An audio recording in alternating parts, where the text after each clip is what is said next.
Hey, I'm Kirby561, and this is a tutorial covering how to send very large files using Unreal Engine 5.1 using the reliable replication framework that's already built in. And if you've ever tried to send a buffer or a string that is really large, you may have gotten a crash in a method called isBunchTooLarge, or a message saying attempted to send bunch exceeding max allowed size in the logs.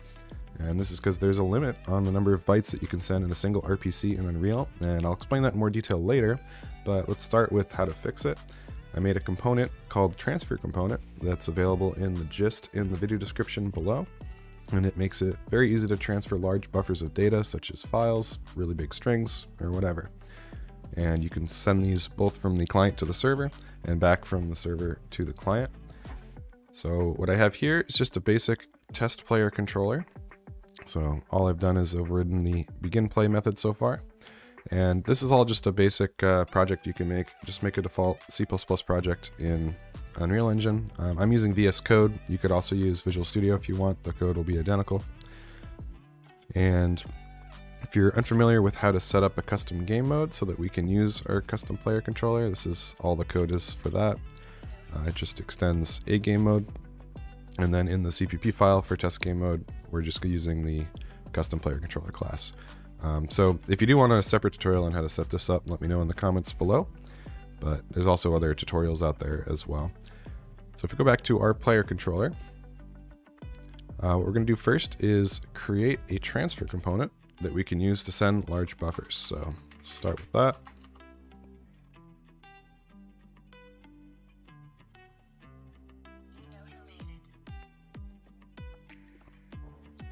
So UTransferComponent is the name of the class, and we're just going to forward declare it here.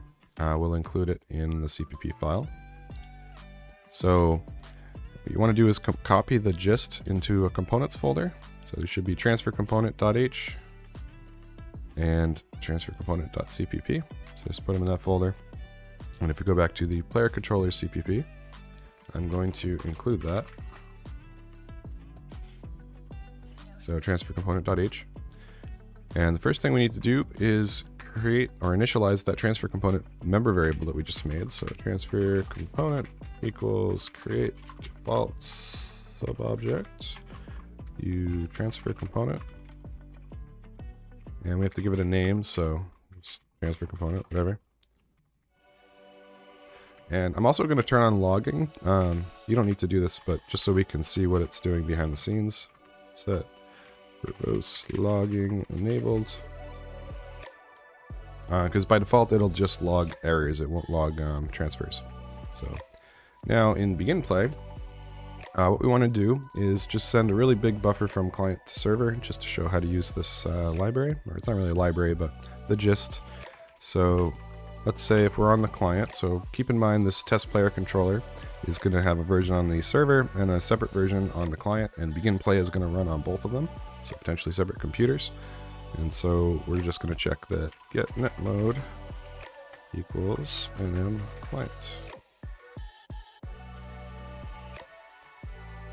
Okay, so the server will not run this. So first thing we need is a buffer. So we'll make a variable for the length, and ubyte, or rather uint8 buffer equals new uint8 buffer length. Okay, so just giant buffer, and then we're going to fill it with some data. So if int I equals 0, I is less than buffer length, I plus plus, and then buffer at I, oops, equals I mod 16, whatever. So we just need to set it with some repeating pattern so we can tell if it got to the other side correctly or not. And then we want to send the buffer. So all we need to do to send the buffer is use that transfer component that we just made. So send buffer to server. Since we're on the client, we want to go to the server and give it the buffer. I'm actually going to split this up on separate lines here. So the buffer, we give it the buffer length. And this is a function that we want to be called when the transfer is completed. This is going to get called on the caller's computer. So in this case, that's the client. And just note that it won't get called on the computer you're sending it to. But what's nice about this is it allows really easy flow control. So I can say exactly what I want to happen after the client has sent all the bytes. So this is usually going to be just another RPC call to tell the server that, hey, I sent you a file, here's the ID. So it's also an STD function, so we can just put a lambda here if we want. So I'm going to capture this. It takes one function, which is the transfer ID. So it's 64 transfer ID. And then in this method, let's start by just logging that we sent it. So UE log, and I made just a test player subcontroller log category up here. Maybe a type display text. We sent a buffer with ID sent LU for 64-bit, and we'll give it the transfer ID. Okay. Actually, I'm going to say we finished sending. And then the other thing we want to do is log that it started. So send buffer to server also returns the transfer that started. So we can say uint64 transfer ID equals, and just so we don't have the same name here, I'm going to rename this to completed transfer ID. And I got to update the log as well. And then after we start this transfer, so just after we start it on the client, we're also going to log that we started it. So we started sending a buffer with ID, and we log that transfer ID. So all this is going to do right now is send the entire buffer to the server and do nothing with it. So we can try that.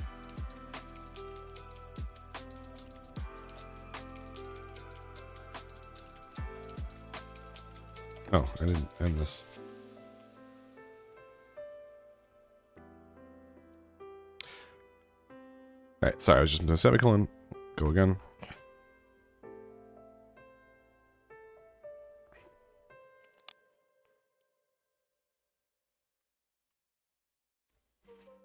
All right, so in the project, all this is a map. If you look on the right, the game mode is our test game mode. So if you haven't already set that, make sure that that's the game mode, or our custom game mode. And then in the launch settings, set number of players to 2 and set it to play as listen server. So this will start the main window as a server and it'll connect to it on one client. So now if I hit go, so we look at the logs. So back in our code, when we start sending the buffer, we should see started sending a buffer. So if we can find that in the log. So started sending a buffer with ID 1, very good. And then you can see TransferComponent is logging these received chunks. So you can see it's sending 32K at a time, and it's logging the progress. So it goes all the way down until we have 1 million out of 1 million.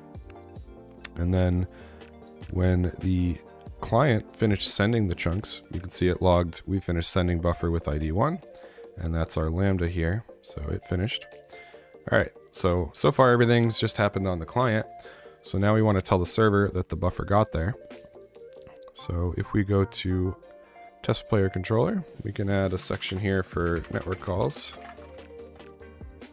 And let's add a method to notify the server that a buffer got there. So void client notifies server transfer complete. And give it the ID of the buffer that was sent. So uint64 transfer ID. And this is going to be a U function that runs on the server, and we want it to be reliable. So then we're going to copy that and we're going to make the implementation. And this is standard RPC syntax in Unreal. If you're unfamiliar with this, I'll link a article below that describes how RPCs work, but this is all just standard Unreal stuff. So then we need to implement this in our CPP file. It's part of the test player controller class. And now this is going to run on the server after the buffer has been sent. So I guess for the moment, we'll just log that it got here. So server received a buffer with ID transfer ID. Very good. And to get the transfer on the server, we can use that same transfer component. And there are two copies, mind you, of this transfer component, one on the client, one on the server. So this is the server's version of the transfer component. So UTransferComponent, say server gets completed transfer and give it that ID, transfer ID. And all the methods in this component are named based off who's doing what. So like which side of the connection is doing what. So if we were on the client here, we would call client gets completed transfer, but we're on the server, so we're calling server gets completed transfer. And this is going to return a pointer to a transfer object. And this is it. So this transfer, if we look at the struct, it has a buffer, how long the buffer is, and some other data like the direction of the transfer. It has, this is where it stores the function to call when the transfer is complete, and the ID, how many bytes were transferred, etc. But all we're interested in is the buffer and the length. So if I want the buffer, I can do uint8 buffer equals transfer buffer, and int length equals transfer length. And so now at this point, you're on the server with the buffer. You've been notified that it's complete by the client. And so you could do whatever you want with it at this point. So let me just set a breakpoint here, and I'm going to restart Unreal Engine real quick. And if I didn't make any syntax errors here, this will build. Oh, I didn't do the most important part. We have to actually call this client notifies server. So back in our send buffer to server event handler, let me close that.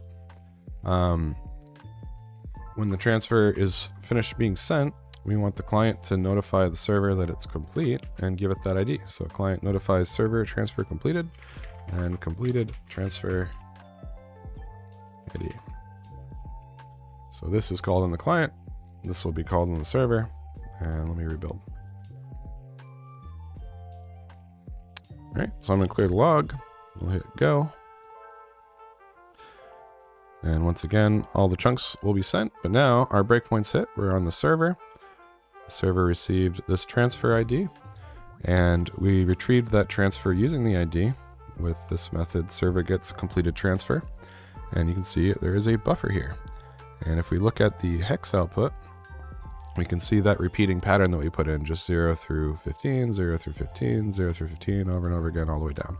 So this is indeed our buffer. We have sent it from the client to the server, and that's all it takes. Now, one more important thing. This buffer is not deleted by the transfer component until the actor that the transfer component is attached to goes away. So it's not deleted until the destructor is called.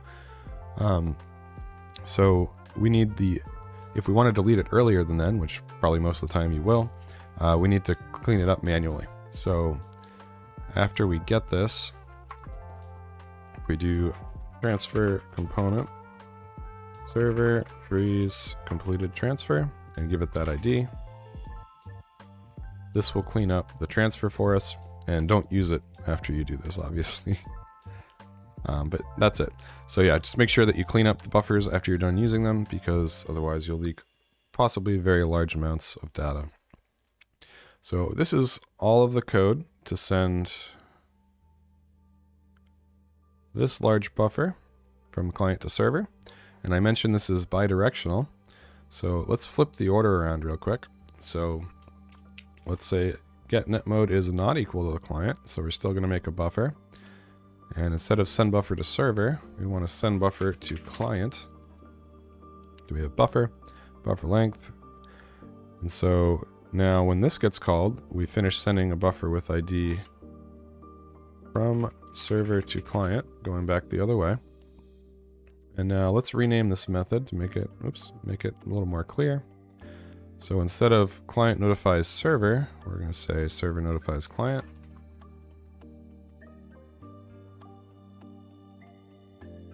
And copy that. And everything else here is the same. We're just going the other way, and we have to reverse this as well. So now this callback is going to happen on the client instead of on the server. So if we go back to our player controller, and just to make it clear what we're doing, server started sending a buffer. And over here, got to rename this to server notifies client transfer completed. So this will be running on the client. Client received buffer. And now the only thing that needs to change is when we retrieve the transfer, we need to change client gets completed transfer. And once again, the only reason I named things this way is to make it very clear who's doing what and where you are. And transfer component will actually, if I were to leave this at server gets completed transfer, the transfer component would log an error for that because you're calling a client method on the server. So then to free it, we'll do client freeze. Now, once again, this is going to run on the server, or rather, not the client. So start that again. And we still have a breakpoint right before we free the server. And did I have a typo? I think I did. Oh, whoops. Yeah, I have to flip this one as well. So server notifies client, not client notifies server. There we go.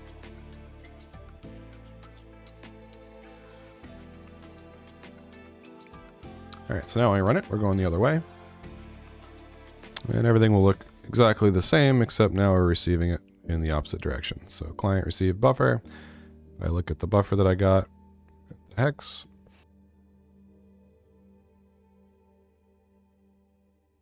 See, it's our repeating pattern. I'm actually not sure. I think this variable got optimized out because it's not being used.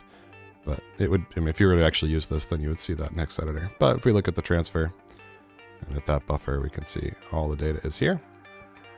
And that's how you do it. So pretty simple library to use.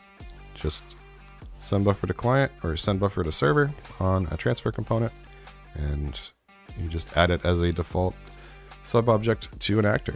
There are a few caveats you'll have to be careful of. The actor you attach to has to be replicated. And the client has to have a version of that actor, and it needs to be the owner of it. So this would only work for things like player controllers, player states, or player-owned pawns would be where you'd use these. Because otherwise the Unreal Engine won't send the RPCs if the client doesn't own the object or the actor. So just be careful of that. Player controller is a very natural place to do this. I think a pawn would be as well. And let me know in the comments if you have any questions. So we're going to be moving on to how the transfer component works if you're interested in that in the next section. And actually, one last thing before we move on to the next section, I should mention when you say send buffer to client, transfer component owns this buffer now. This might be something that you want to change in the source if you want to make it maybe optional if it owns the buffer or not. But after this transfer is completed, transfer component's going to delete the buffer that you give it. So it's a little non-standard for C++, but it fits my use case pretty well, so that's how I implemented it. But if you did want to change that, if you go into UTransferComponent and you look at one of these free completed transfer methods, you can remove this or put an if around it or add your own logic for when these get deleted. And then in the destructor as well, it does the same thing. So yeah, if you don't want it to delete your or if you don't want to delete your buffers, you can modify it slightly to make it not. So in this next section, we're going to go through how the transfer component works internally. If you look at sendBunch in data channel, for example, this is where you're going to get the error that I mentioned at the beginning of the video. So like I said, attempting to send bunch exceeding max allowed size, and we're in uChannel sendBunch here. So this is what ultimately gets called after an RPC, or after you try to send an RPC. So Unreal bundles it up into a chunk, and then it calls sendBunch, and this is what it's actually going to write to the network. So if you look at the variables here and how it decides, it's got is bunch too large, and that uses this net max constructed partial bunch size bytes, which I believe is 64K. If you step into that, So we need to make sure that each one of our chunks is less than this, and there's also some overhead that it adds in when you send a chunk, so we got to make sure that we leave some room for the overhead as well. And then the other thing that's going on is, even if we split our data up into a bunch of separate chunks, we're still going to hit another limit, which is called the reliable buffer limit.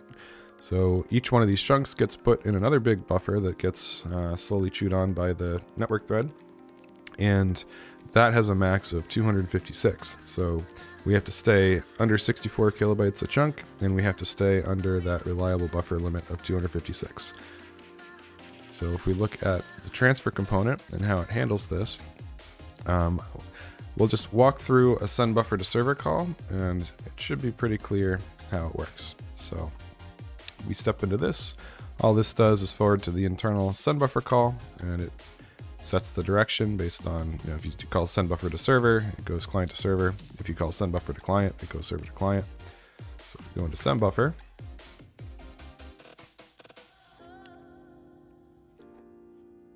so send buffer creates a transfer, and it just sets up all of the metadata on the transfer. So it sets what the buffer is, the length, transfer direction, the callback, if any, to call, and it gets transfer ID. The transfer ID is actually a little interesting in how it works. So we increment it each time by 2.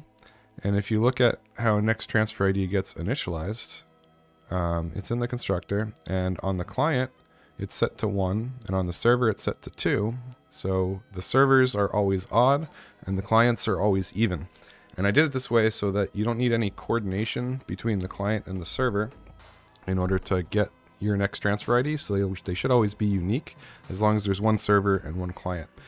This wouldn't work for multicast, for example, because you could have multiple clients with the same transfer ID and then they wouldn't be able to tell which one's which, so that would be a bug. But this is meant for one client to one server and an actor that the client owns using RPCs. So multicast isn't applicable here, and so this should work just fine. So in any case, back to the send buffer. So after we make our transfer, we add it to the pending outgoing transfers queue. So I mentioned we can't go over the 256 chunks reliable limit, and that means that we have to split up our sends over time in the event that they we have more than 256 chunks, basically. So the way we do that is we have the tick method constantly poll this pending outgoing transfers queue to check if there's any transfers that need to go out. So if we go to the tick method, tick component, see all it does is call tick transfers, which is right here. And if our currently outgoing transfer is null, and we have a transfer that hasn't gone out yet in our pending outgoing transfers, we'll dequeue it. So now this is the currently outgoing transfer. And then if we have an outgoing transfer, I have a description here of basically what I just described about the reliable buffer limit and the max constructed partial bunch size. And we basically take half of those limits to make sure that we're not going to clobber other network calls that are also happening in this class. So half, I think, is a good trade-off between speed and risk of clobbering other things. So then, depending on if we're on the client or the server, we choose a different RPC method. So the method that actually sends the chunks here is client sends chunk to server, or server sends chunk to client. So if I go into this, I go into the header file rather. So we have our network methods. So there's only 2 network methods, and we just pick which one depending on the direction. So once again, there's server sends chunk to client, and client sends chunk to server. So go back to our tick transfers. So we just take the right method and we just put it in a standard function that we can call later, depending on which one it is. And then we have a while loop. The while loop checks while our outgoing transfer bytes transferred is less than the number of bytes we need to transfer, and while our network channel is under the number of reliable output bunches limit. So network channel, this comes from the actor.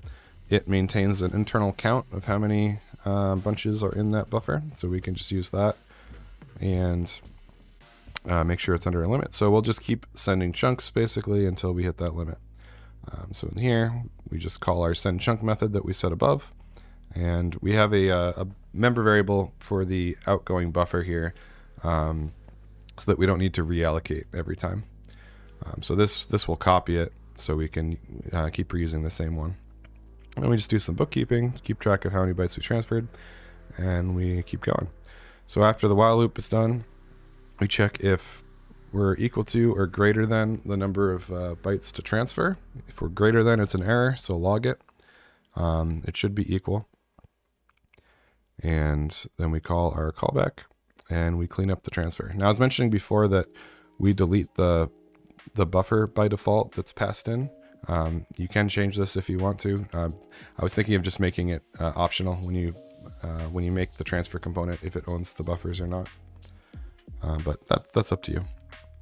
Just make sure that you don't try to use it after sending it, if you don't change that.